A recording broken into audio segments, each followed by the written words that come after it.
Coba kita dengar ya guys. Sejajar dalam hierarki maksud saya tidak. Bapak lebih besar. Dan seluruh Alkitab kita menemukan kok fakta itu. Bahwa Bapak akan menundukkan semua musuh di bawah kaki Yesus. Yesus sendiri menundukkan diri kepada Bapak. Kurang apa coba ayat itu? Engkau satu-satunya Allah, Theos, yang ilahi, the mighty. Dan Yesus yang kau utus. Jelas, tidak mungkin utusan itu bisa lebih besar dari pengutusnya. Kata pendeta ini katanya Yesus tidak sejajar dengan Bapa. Secara hierarki dia tidak setuju. Tapi dalam pengertian kata satu, tidak ada lebih besar. Satu berarti esensi, tidak memandang besar, tidak memandang kecil. Yesus satu hakikat dengan Bapa, dan Yesus juga adalah Bapa.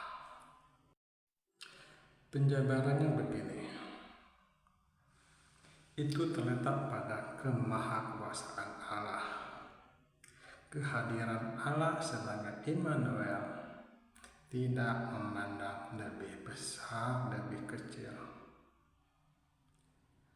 Karena pengertian satu adalah bagian dalam diri Allah yang satu. Sama seperti kita punya jiwa, punya raga, punya badan, dan punya roh. Jiwa, badan, dan roh. Dan esensinya adalah manusia. Bagaimana dengan Allah? Esensi Allah ada firman, ada Allah, ada roh Allah, dan esensinya adalah satu. Kalau kita mengerti Tritunggal, berarti kita bisa membedakan pribadi, karakter, peran. Tidak mungkin peran Bapa sama dengan peran anak. Sama enggak? Tidak, karena pekerjaannya beda. Peran Bapa adalah sumber dari segala yang diciptakan. Dan dia adalah inti sehingga kita bisa hidup. Oleh karena Bapa hidup. Kepada dialah kita akan kembali. Karena kita berasal dari Bapa, berasal dari firman Allah.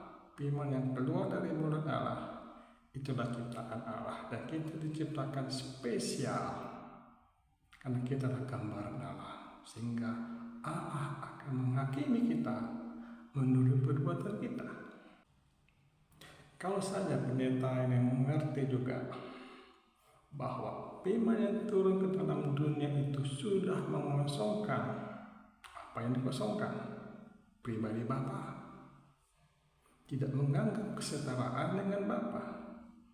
Makanya Yesus merendahkan dirinya karena ia adalah bagian dari Bapa. Ia harus memuliakan Bapa. Ia harus mengajarkan pengertian kepada kita. Karena Yesus adalah hikmat Bapa yang turun ke dalam dunia supaya kita beriman kepada Bapa. Ngerti nggak?